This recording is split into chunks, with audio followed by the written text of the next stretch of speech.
maintenant un peu plus d'une saison. Tout le PAG Racing qui a énormément travaillé autour de la Skoda de David Janet, notamment sur les départs, et puis tout le reste, et tout fonctionne bien quand les planètes sont alignées. On sait qu'ils sont redoutables. Derrière, le pilote KMS en fait autant. Ils ont beaucoup bossé sur l'Audi. Et regardez, ça fonctionne. Il est vraiment pas loin de David Janet. Damien Meunier avec l'Audi. Il tient la cadence. Ça promet pour la finale tout à l'heure. C'est clair. C'est intéressant de voir certaines parties du tronçon où la Skoda prend un peu l'avantage sur l'Audi, où l'Audi revient sur la Skoda. Vraiment intéressant cette demi pour vous mettre en appétit tout à l'heure pour la grande finale. Et en vitesse de virage, David Janet est toujours très impressionnant. Et puis Damien Meunier qui nous fait des freinages assez extraordinaires. Des fois, il réussit à revenir. En tout cas, la comparaison directe va s'arrêter là puisque Damien Meunier vient d'effectuer son tour joker. Les deux pilotes vont être assez esselés. La réception de la bosse, superbe image. Allez, on retrouve justement Damien Meunier, devancé par David Janet. On n'oublie pas. Et on n'oublie pas les autres avec Emmanuel Monel, avec David Vincent, toujours en piste. Les chronos tours sous la barre maintenant, j'imagine, des 38 secondes, non? 36,6 là pour David Janet sur ce dernier tour et il a effectué 2 fois de suite. 36,6, très régulier le pilote Skoda. Et regardez, juste une toute petite glisse en entrée dans le droite. On ressort les roues droites. Et là, il re-rentre dans le tour joker. David Janet. Qu'est-ce que ça roule. Qu'est-ce que c'est beau. Les roues droites le plus possible dans le tour joker. Et il ressort juste devant Damien Meunier avec l'Audi. Tour joker effectué en 39,007 pour David Janet. 39,007 dans le tour joker.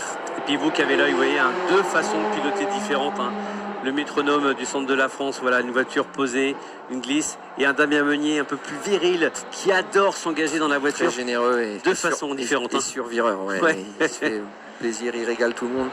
C'est aussi vite là, et comme tu le dis Cyril, des façons de piloter assez différentes, mais beaucoup d'attaques et d'engagement de la part de ces deux pilotes qu'on a à l'image là. Et vous avez la chance, nous avons la chance de voir de telles voitures. 36,042. Allez, dernier tour. 36,042, 36,3 pour Damien Meunier, 36,8 pour Emmanuel Monel, 36,7 pour David Vincent. Toujours dans le même ordre, tout le monde a pris le tour joker. Il n'y a plus qu'à rallier l'arrivée pour ces 4 pilotes, sans faire d'erreur, sans problème mécanique. Et normalement, ils iront tous en finale. Ouais, c'est la conclusion de cette demi. On prépare le drapeau à damier. L'analyse des chronos qui va être un élément primordial. Et le temps aussi de passage dans le jock avec les teams qui vont bosser, qui vont se creuser la tête pour trouver la solution tout à l'heure pour la grande finale. Allez, 3,44, 722 pour David Janet. Ça passe vite, 6 tours dans ces voitures. 2 secondes devant Damien Meunier, 6 secondes 4 devant Emmanuel Monel, 8 secondes 1 devant David Vincent. Le plus important étant qu'ils sont tous les 4 qualifiés pour la finale. Allez, les petits messages du jour, notamment les anniversaires, qu'on n'a pas fait avec Arthur Barbeau-Forget, c'est son anniversaire. Arthur qu'on retrouvera tout à l'heure en finale. La maman de Damien, Sabrina, qui fête son anniversaire aujourd'hui.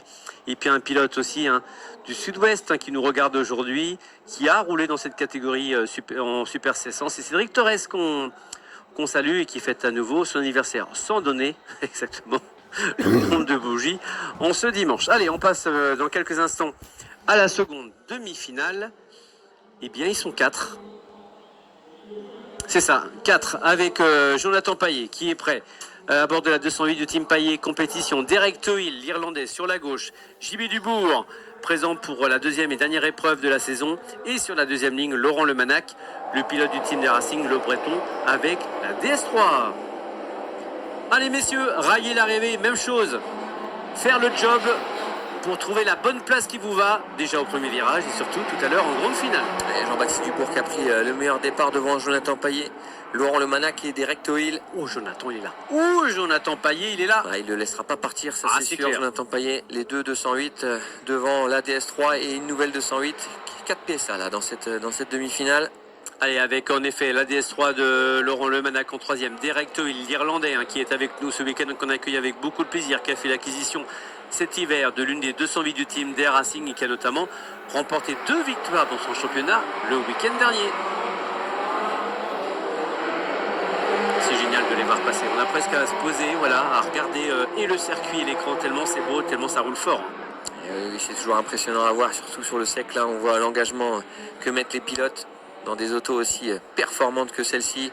Jean-Baptiste Dubourg toujours devant Jonathan Payet. On va essayer de jeter un œil sur les chronos pour voir un petit peu la différence de rythme entre tous ces pilotes. 39,9 sur le premier tour. Allez, la conclusion, donc ces phases finales, et puis bien sûr dans quelques instants on restera encore en live, en direct pour démarrer tout à l'heure vers 15h50 les phases finales sur le circuit. 35 846 Cyril, 35 796 pour Jonathan Payet.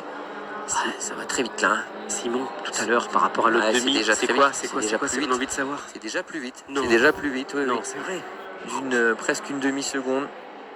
Pop, pop, pop, pop, pop. Ça c'est juste 4 pour... dixièmes, 4 dixièmes plus rapide au tour que précédemment. Vous faites comme si on n'était pas là. Hein. Non, on a déjà envie de vivre tout à l'heure les phases finales. Allez, Jimmy Dubourg. 35 527 là pour Jean-Baptiste Dubourg. C'est le plus rapide des demi-finales pour l'instant. Généralement, quand JB il fait une épreuve, et notamment lorsqu'il court à Faleras, c'est pourquoi?